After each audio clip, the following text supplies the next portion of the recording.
سورة الأنبياء شعاع طيبة سورة الأنبياء شعاع طيبة دنيا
দুনিয়ার জান্নাতে বাগানে আসার বসার মতো তৌফিক করে দিয়েছেন সেই মহান রব্বুল আলামিনের দরবারে শুকরিয়া জানাই আলহামদুলিল্লাহ।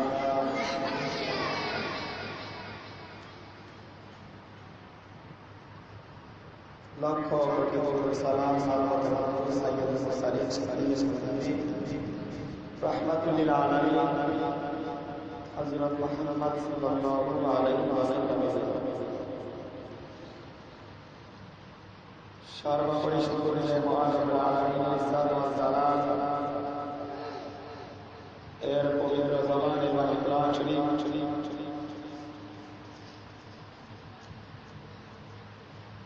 শেষের দিকে ছোট্ট একটি সূরা তেলাওয়াত করেছি। রাসূল সাল্লাল্লাহু আলাইহি ওয়াসাল্লামের যখন হাদিস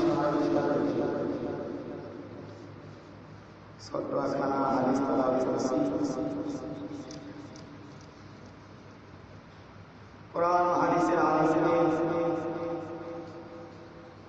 সহিহ তরিকায় আমলে নিয়াতে হিদায়াতের উদ্দেশ্যে অল্প সময় দিনই আলোচনা করার শুনে সকলকে আমল করানোর তৌফিক আল্লাহ রাব্বুল আলামিন দান করে সকলে বলেন আমিন।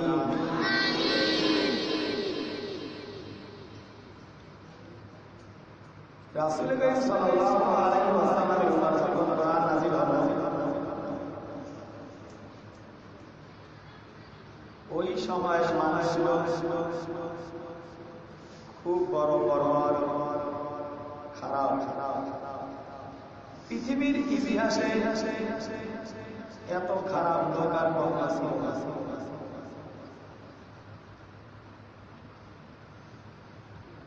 রাসূল করিম সাল্লাল্লাহু আলাইহি ওয়াসাল্লাম কোরআনের দাওয়াত যখন মানুষের সামনে দিলেন মানুষগুলো অতি সহজে কোরআন মেনে নিয়েছে।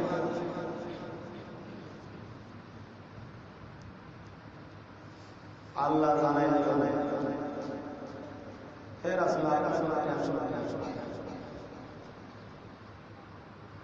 আপনার কাজ হলো খালি মানুষের কাছে ইসলামের দাওয়াতটা পৌঁছে দেওয়া। কে মানবে আর কে মানবে না সেটা দেখবেন। আর আপনি দেখবেন যখন ইসলামের বিজয় হবে তখন মানুষ দলে দলে দলে দলে ইসলাম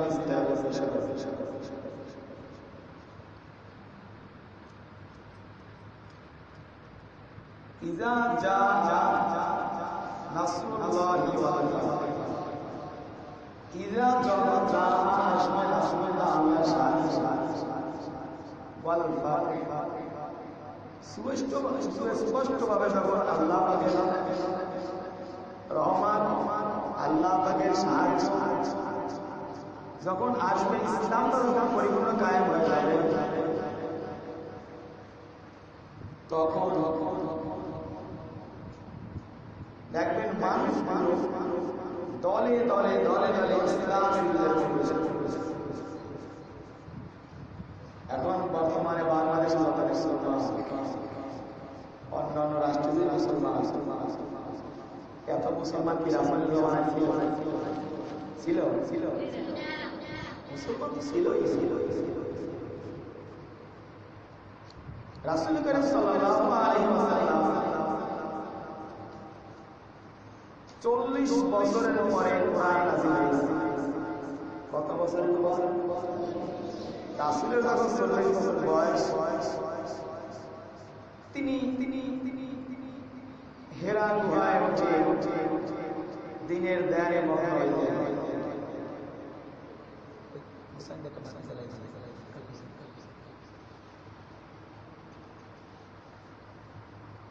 40 বছরের ভিতরে বারবার জিবরাইল আমিন রাসূলের কাছে আসে,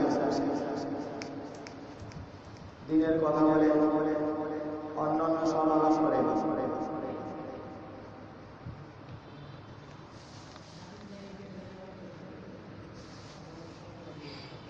40 বছরের পরে আল্লাহ পাক রব্বুল আলামিন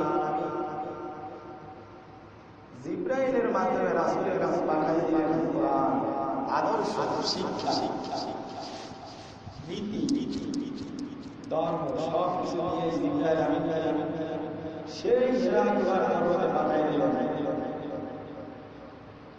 রাসূলকে যখন হেরা গুহায় বসা ছিল, জিবরাইল আমিন তার কাছে আসলেন, রাসূলকে বললেন ইকরা। রাসূল আবার পড়েন,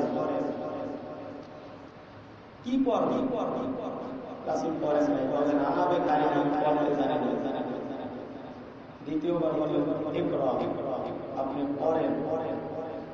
বলে আনাবে কারিমা পড়তে জানেন।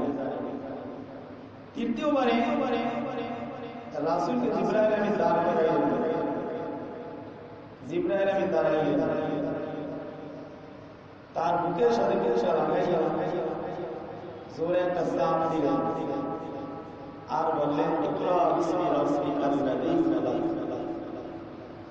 হে রাসূল, পড়েন আপনার কোরআন, যিনি আপনাকে সৃষ্টি করেছেন। রাসূল বলেন ইকরা বিসমি রাব্বিকাল লাযী খালাক, খালাকাল ইনসানা মিন আলাকিন, একটা বাসা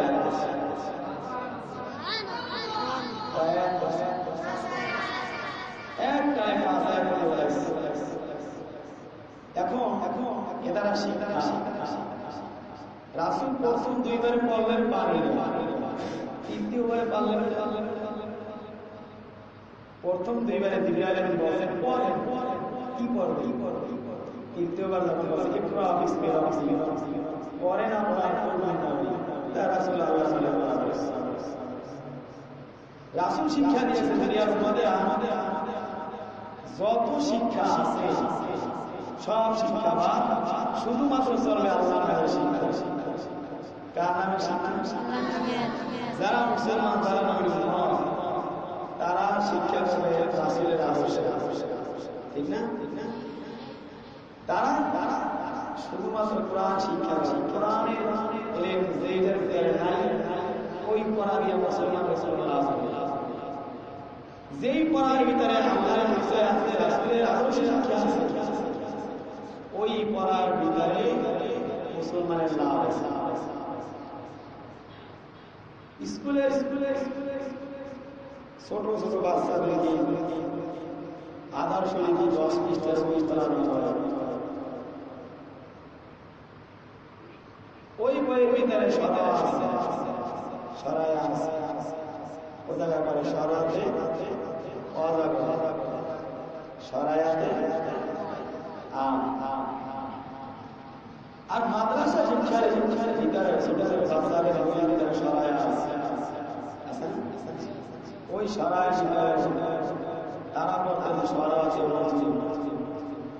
সরায় স্কুলে শিক্ষা ছাত্র সরা ছিল সরায় মাদ্রাসা ছাত্র সরা ছিল সরায় ব্যবধান স্কুলে পড়ার কারণে ছাত্র শিখল অসাগর আর মাদ্রাসায় পড়ার কারণে ছাত্র শিখল এখন প্রশ্ন হবে মা ওযু ঠিক না সরা দেশে ওযু কি মানে পবিত্রতার অর্জনের মাধ্যম আর যখন সে জিজ্ঞেস করবে মা সরা তো অজাগর কি বিশাল সাপে কি করে বাচ্চাকে বোঝে না সাপ যারে পায় দাঁড়িয়ে খায় ওই সন্তান বড় দাঁড়িয়ে ঠিক না এজন্য শিক্ষার সংখ্যা আল্লাহ তারা শিক্ষা মুসলমানের লাভ হবে না যারা ভিতরে ইসলামের শিক্ষা নাই কোরআনের শিক্ষা নাই রাসূলের আদর্শের শিক্ষা নাই তারাই বাধায় বড় ঠিক না নামাজের নিয়ম জানে না ওযু করতে জানে না এক ব্যক্তি ওযু করে পানি খেয়ে ফেলে ওযুর নিয়ম জানে না ঠিক না ওযু করে কি পানি খায় ওযু করে পানি খায় কি করে খালায় সে করছে কি খাইয়ে বলে সে তো জানেই না খাই না ঠিক না তাহলে মুসলমানের সন্তান স্কুলে পড়বে বাধা নাই কলেজে পড়বে বাধা নাই কিন্তু সব কিছু আগে কোরআনকে নিজের কোরআনের শিক্ষা করার পর তারপর মুসলমানের যা শিক্ষা কোথা দিয়ে রাসূল সাল্লাল্লাহু আলাইহি ওয়াসাল্লামকে জিবরাইল আমিন সবক দিয়ে গেলেন রাসূল পড়েন আল্লাহ তাআলা কোরআন বাকি তো পড়া আছে সব পড়া আজকে থেকে সব পড়া কি সব পড়া বাতিল করে দিলাম শুধুমাত্র আল্লাহর নামের পড়া শিক্ষা জেনে চালিয়ে দিয়ে আল্লাহ রাসূল পরে যখন আসলেন রাসূলের শরীরের ভিতরে জ্বর উঠে গেলেন আয়েশা বললেন খাদিজা আমাকে কম্বল দিয়ে দাও কি পারো কম্বল দিয়ে দাও আমার শরীরে প্রচন্ড জ্বর উঠে আম্মাজান খাদিজাতুল কুবরা রাদিয়াল্লাহু তাআলা রাসূলকে অনেক চাপ দিয়ে ধরা এমন সময় হঠাৎ করে আম্মাজান খাদিজাতুল কুবরা রাদিয়াল্লাহু তাআলা কান্না লাগাইলেন এমন সময় কানে আওয়াজ পাইলেন গুনগুন করে কান্নার আওয়াজ পাওয়া আম্মাজান খাদিজাতুল কুবরা রাদিয়াল্লাহু তাআলা জিজ্ঞেস করলেন ইয়া রাসূলুল্লাহ ইয়া হাবিবাল্লাহ আপনার উপর কোরআন নাযিল হয়েছে আমার বুঝতে বাকি নেই এই মক্কার জমিনে আপনার মা নাই বাবা নাই আপনার আত্মীয় নাই আপনার উপর কোরআন নাযিল হয়েছে আমার যত সম্পত্তি আছে সব সম্পত্তি আমি আপনার পায়ে কোরবানি করে দিলাম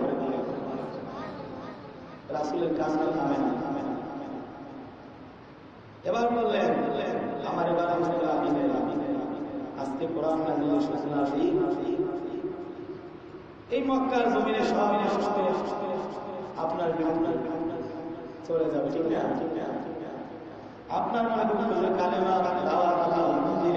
কালেমা করে মুসলমান না হয় আপনার মানে দুঃখ আপনার কোনো টেনশন নাই আমি খালি সর্বপ্রথম আপনার হাতে কালেমা করে মুসলমান হয়ে গেল রাসূল করিম সাল্লাল্লাহু আলাইহি ওয়াসাল্লাম কবুল করে শিক্ষা আগে নিজের ঘর ঠিক আগে নিজের কারণে ঘর তারপর ভাই ঠিক আছে রাসূলের 40 বছর নিজের জীবনী তাকে আগে পরিশুদ্ধ করছে তারপর তারপর ঘরে তারপর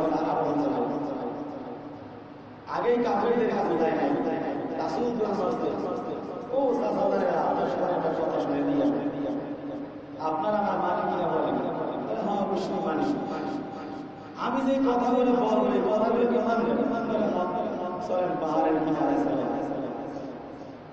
পাহাড়ের কিনারে আমার আমি যদি বলি এই পাহাড়ের অপরের পাশে শক্তি দল আছে ওই জায়গায় আপনার আগে দাঁড়াইবে এগুলো আপনার বিশ্বাস করে হ্যাঁ অবশ্যই বিশ্বাস করি বলে আমি যেটা বলবো সম্মান বলা না সব মানি রাসূলের পরে কোরআন নাযিল হয় না। আল্লাহ রাসূল দাওয়াত দিলেন, ও আমার আপন সাসারা, আমি জানি আমার কোরআন নাযিল হয়েছে, আজকে থেকে আপনাদের প্রতিজ্ঞাগুলো করতেছেন এগুলো সব বাদ দেওয়া হবে। যদি আপনি এই প্রতিজ্ঞা বাদ না দেন, এই জীবনের পরে একটা জগৎ আসছে, এই জগতের নাম হলো কবর। কবরের পরে আছে জায়গার নাম হাসর। কিয়ামতের ময়দান খুব কঠিন একটা জায়গা। ওই জায়গায় যদি আপনি প্রতিজ্ঞা করিয়া এই না কবরে না থাকতে পারেন, তাহলে কিন্তু অনেক কঠিন শাস্তি হবে। আপনি আমার সাথে কার সাথে মুসলমান হয়ে যাবেন। আবু জাহেলের মাথায় এসে পড়ে, উতবা সাইবার মাথায় পড়ে। আবু লাহাব তো সহ্যই করতে পারল না। আবু লাহাব ডাক দিয়া বললেন, তাব্বাত লাকা ইয়া মুহাম্মদ, আলী হাযা জামানা, মুহাম্মদ ধ্বংস হয়ে গেছে। নাউযুবিল্লাহ, ধ্বংস করার মালিক কে? ধ্বংস করার মালিক কে? আল্লাহ দিয়েছে, ওয়া মা কারু ওয়া মা কারুল্লাহ, আল্লাহু খায়রুল মাকিরিন। আমি আল্লাহর বাসায় রাখছি, দুনিয়ার মধ্যে ষড়যন্ত্র করো, সর্বশেষ এক সেকেন্ডে শেষ। ঠিক না? আবু লাহাব তিনি রাসূলের বর্ণনা করলেন, তাব্বাত লাকা ইয়া মুহাম্মদ, মুহাম্মদ তুমি ধ্বংস হয়ে যাও, আলী হাযা। এজন্য কি আমাদের এখানে ডাকছো? আল্লাহ জানায় দিলেন, আপনার কোনো টেনশন নাই, ধ্বংস করার মালিক আল্লাহ। আবু লাহাব আপনাকে ধ্বংস করতে পারবে না, আপনার কোনো বদল হয়েছে। আমি আল্লাহ বড় বাইরা আল্লাহ জানাই দিলেন,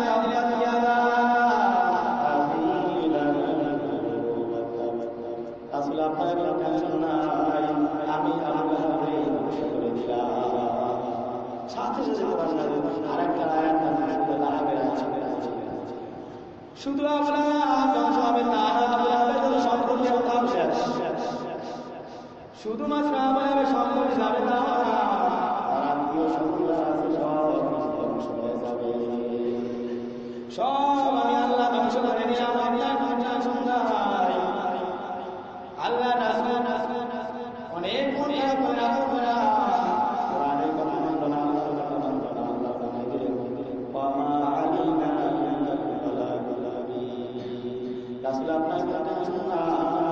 আপনার দায়িত্ব দিলাম, এই মানবে আর কি মানবে না, ওটা দেখো এলেম শিক্ষার জন্য মানুষ কত দূরে দূরে চলে যায়। এলেম শিক্ষার শিক্ষা আল্লাহ শিক্ষার শিক্ষা আল্লাহ নবীর বিরোধী সাহাবী হযরত আলী রাদিয়াল্লাহু তাআলা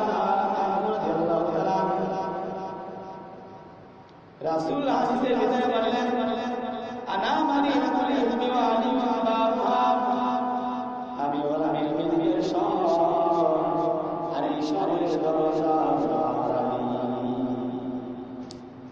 কেমন মায়া আলীকে দান করেছে। আলী রাদিয়াল্লাহু আনহু দরবার শুকরিয়া আদায় করেন, রাজিনা ইসমাতাল জব্বার ফিনা লানা ইলমুন ওয়া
আলী রাদিয়াল্লাহু তাআলা শুকরিয়া আল্লাহ,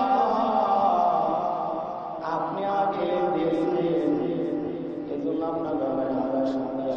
আলী রাদিয়াল্লাহু তাআলা হযরত ওমর রাদিয়াল্লাহু যখন ইসলামের শাসন আমলে যখন তিনি বাদশা ছিলেন, এমন সময় তার কাছে মহিলা আসলো, ও খলিফাতুল মুসলিমিন ওমর, আমার পেটের ভিতরে অনেক বাচ্চা আপনার বিচার করেছেন, দুনিয়ার আযাব সহ্য করে নিতে আসছি, মানুষের আযাব সহ্য করতে চাই না। ওমর বলে, একবার মহিলাকে জিন্দা রাখি, তাড়াতাড়ি খতম করে দাও মহিলা। আলী রাদিয়াল্লাহু পাশে থেকে ডাকতে বলে, ভাই ওমর, আপনি মহিলাকে হত্যার আদেশ দিবেন না, কারণ মহিলা অন্যায় করতে পারে, বাচ্চার কোনো অন্যায় নাই, পেটের ভিতরে বাচ্চার কোনো অন্যায় নাই। তাহলে আলী বড় ঠিক ফয়সালা দিয়েছেন। আলী রাদিয়াল্লাহু তাআলা বলেন, এই মহিলার বাচ্চাটা তখন আপনার দরবারে আসবে, আপনি মহিলাকে হত্যা করবেন, বাচ্চাটা বাঁচাই দিবেন। ওমর রাদিয়াল্লাহু শুকরিয়া আদায় করেন, আলী তুমি যদি না হইতা আমি ওমর ধ্বংস হয়ে যাইতাম। যে ওমর পৃথিবী শাসন করেছেন, এই ওমর রাদিয়াল্লাহু তাআলা কেমন একজন সাহাবী। রাত্রে বাড়িতে মানুষের বাড়িতে দাঁড়িয়ে দাঁড়িয়ে কার ঘরে খানা নাই, কার ঘরে অসুবিধা, গভীর রাতে হাত পায়ে প্রবেশ করতে, গভীর রাতে তাকায় দেখলো একবারে একটু বাচ্চা অনেক ঘরের ভিতরে ওমর প্রবেশ করলেন, দরজার কিনারে দাঁড়িয়ে বাচ্চা দুটোর মা পানির ভিতরে পানি দিয়ে লাড়াচাড়া করতেছে, বাচ্চা দুটো কান্না করতেছে, কিন্তু মা খানা দেয় না। অনেকক্ষণ দেখার পর ওমর রাদিয়াল্লাহু তাআলা সহ্য না করতে পারে, ডাকলেন, ও মা, আপনার কালি দেখা বাচ্চা দিয়ে কাঁদতেছে, খানা দিতে না।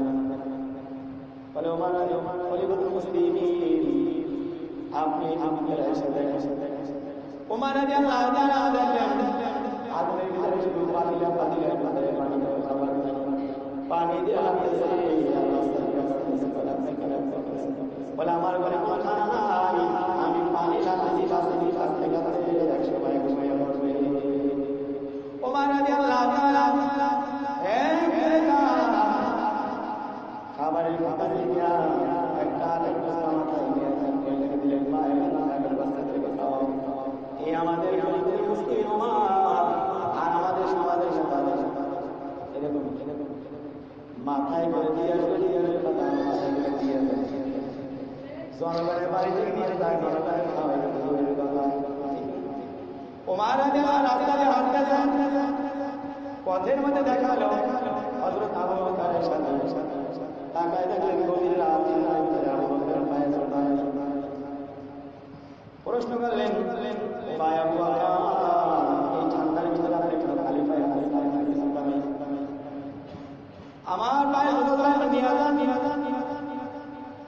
আবু বকর বললেন, খলিফাতুল মুসলিমিন, আমার জুতা নাই, এই গভীর রাতে আমি খালি পায়ে জানেন, এখন আর ঘুমাইতে আমার পায়ে জুতা না থাকলে আল্লাহ আমার কাছে প্রশ্ন করবে, আমি আল্লাহর কাছে খালি পায়ে হারিয়েছি, জুতার আওয়াজে নষ্ট না হয়।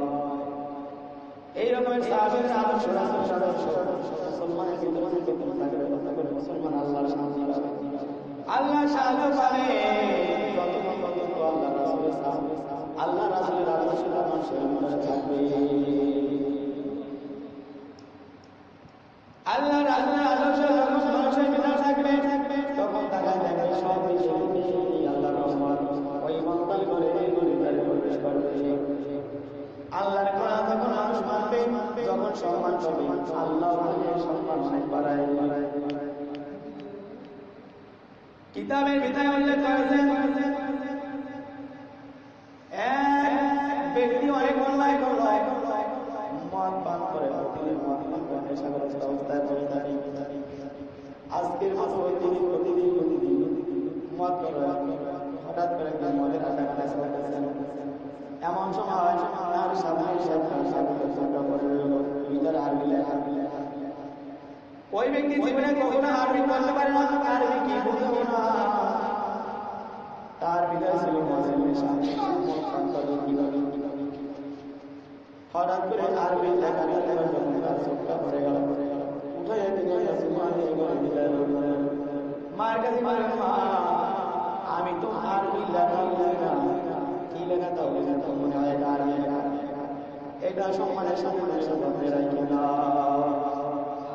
কাগজটা করে মায়ের কাছে নিয়ে আবার আমাকে রাখা চলে গেলে মাত পান করে মাথা ওই সময় সবচেয়ে ইমাম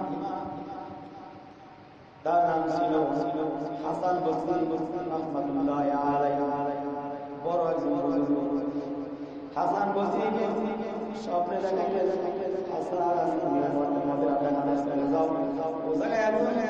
আমার একজন খাঁটি গোলাম আছে, তাকে যে মাওলার সালাম চলে যাও। হাসান বসরি চিন্তায় পড়ে গেলেন, মগের আটটা কেমন আবার আল্লাহ তিনি স্বপ্নে দেখার পরে চলে গেলেন বাসার নামে সামনে বলে তিনি মাথা হয়ে পড়ে আসেন। এখন তিনি কথা বলতে পারবেন না, পরে তাকে বসে আসলে আমার কাছে মাথায় দিও। বসে আসার পরে তার বন্ধুরা তার কথা বললো, এই তোমার স্বপ্নে তোমার এই মধ্যে তোমার দেখা চিন্তা করলেন এত বড় আল্লাহ আমার কাছে কেন আসবেন বুঝি না। আপনি আমার মনে বলে বাসায় জানি না কি এমন যার কারণে আল্লাহ সালাম জানাইছি। বাসা না কেমন আমি তো নামাজ পড়ি না, কোনো আমল নামাজ পড়ি না, তুমি পথের ভিতরে একটা কাগজ কাগজের ভিতরে আরবি লেখা, বলে সেই কাগজটা বুঝতে হইনি, বলে সেটা মানে মায়ের কাছে কাগজটা দিতে লেখা রাখি। মায়ের কাছে কাগজটা দিলেন। হাসান বসরি তিনি তাকাই দেখলেন কাগজের ভিতরে লেখা বিসমিল্লাহির রাহমানির রহিম। বললেন তুমি আল্লাহর নামের সম্মান করেছো, এই জন্য আল্লাহ তোমার সম্মান বাড়াই দিয়েছে, আল্লাহ তোমার কবুল করে নিয়েছে, আল্লাহ তোমার সালাম জানাইছে।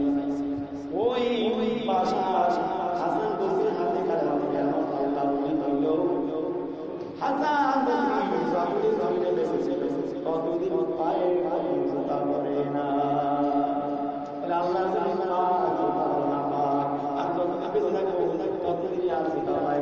করবো না। কেমন আল্লাহ আর আমাদের ভিতরে আদর্শ নাই, সুন্নাত আমাদের ভিতরে না, শুধু খাওয়ানোর মিষ্টি খাওয়া এটা বলছে ঠিক না, খানার পরে মিষ্টি খাওয়া মোড়া খাওয়ানোর পরে মিষ্টি খাওয়ার আগে ঠিক না, অথচ আল্লাহ রাসূল পেটের দিকে পানি এক বাকি সুন্নাত তরিকা খানা খাবে তখন তোমাদের পেটে কখনো ডিস্টার্ব হবে না। পেয়ারা করে খাইতে তখন তো পেটের ভিতরে ঠিক না, রাসূল সুন্নাত যে জায়গায় নাই সেই জায়গায় অশান্তি ঠিক না। তাহলে আল্লাহ রাসূল শিক্ষা দিয়েছেন পড়তে হবে কার নামে, হ্যাঁ পড়তে হবে কার নামে, আর বাকি নামে পড়া যাবে কারণে পড়া যাবে না, যাবে পড়তে হবে শুধুমাত্র আল্লাহর নামে। যখন আল্লাহর নামে পড়াশোনা করবে তখন আল্লাহর পরিচয় পাবে, আসলে পরিচয় পাবে কি মরণ কি কবর কি এগুলো সব যে প্র্যাকটিক্যাল বুঝতে পারবে, তখন আর মানুষকে বয়স করে যাবে ঠিক না। আমরা বুঝি না, নিজেই বুঝি না, এত বয়ান আমরা মানি না, সেই জন্য আমাদের বিচার আর এই যতটুকু আয় আবার শয়তান শুরু ঠিক না। নবীর আপন চাচা বলছে কালিমা পড়বে এমন সময় পরে এক সময় ফেরাউন চিন্তা করছে কালেমা পড়বে, কিন্তু কারো পাশে ছিল হামান, তিনি তার বুদ্ধিতে কালেমা পড়লেন। বল তুমি এত বড় কথা, তুমি আবার কেন কালেমা পড়ে তাহলে তোমার বাদশাহী দিচ্ছ? আল্লাহ বলছে, হে ফেরাউন, আমি আল্লাহরে পারবো না, আমি আল্লাহ এমন করবো, ঠিক না? ফেরাউন যদি বলতো এই নীল নদের পানি ডান দিকে যা, ডান দিকে যা, যদি বলতো বাম দিকে যা, বাম দিকে যা, যদি বলতো পানি দাঁড়ায় যা, দাঁড়ায় যা, এত পাওয়ার আল্লাহ ফেরাউনকে দিয়েছে। ওই ফেরাউন কে আল্লাহ পানিতে ঠিক না? যেটা নিয়ে মানুষ